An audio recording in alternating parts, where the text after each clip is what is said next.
అందరికీ హాయ్. అయితే ఈరోజు మా మమ్మీ కొబ్బరి నిల్వ పచ్చడి చేసింది. అయితే ఇంతకు ముందు కొంచెమే ట్రై చేసింది, అది సక్సెస్ అయింది, మస్తుండే టేస్ట్. సో మళ్ళీ చేసింది. ఒక 40 ఎండుమిరపకాయలని గోల్డెన్ బ్రౌన్ కలర్ వచ్చే వరకు ఏంపుకొని పక్కకు తీసుకుంది.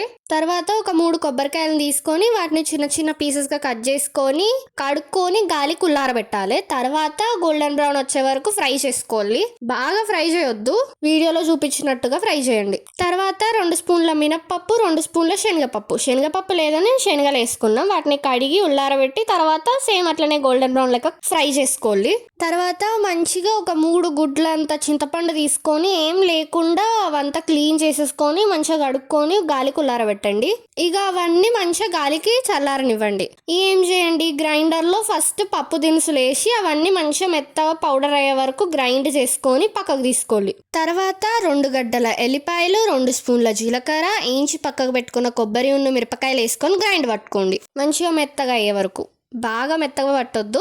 తర్వాత చింతపండు కూడా వేసి గ్రైండ్ పట్టుకోండి. మొత్తం మంచిగా అన్ని కోర్స్గా మంచిగా పట్టేసుకోండి. కొంచెం ఉప్పు కూడా యాడ్ చేసుకోండి. నాకైతే ఒక 3-4 స్పూన్స్ ఉప్పు పడ్డది, మీరు టేస్ట్ బట్టి చూసుకోండి. తర్వాత అవన్నీ మంచిగా కలుపుకోండి. పప్పుల పౌడరు, ఈ పేస్ట్ అవన్నీ మంచిగా గ్రైండ్ పట్టుకునేవన్నీ మంచిగా కలిపేసుకోండి. చేత్తోనే కలపాలి మంచిగా. ఒక 4 పావుల ఆయిల్ పట్టింది మాకు, ఒక 4 పావుల ఆయిల్ వేసుకోండి.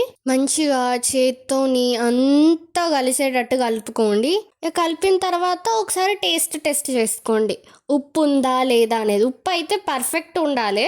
మంచిగా ఈజీగా తొందరగా ఒక ½ an hourలో అయిపోద్ది. ఒక్కటే ఒక పని ఏంటిదంటే ఆ కొబ్బరికాయల్ని అది లోపల నుంచి తీసి కడిగి పీసెస్ లెక్క కట్ చేయడం, అదొకటే ప్రాసెస్ గంతే. మిగతా అంతా తొందర అయిపోద్ది. ఇప్పుడు నేను చూపిస్తున్న పావు ఉంది చూడలే, దాంతోనే నేను 4 సార్లు పోసిన అన్నట్టు అంతే.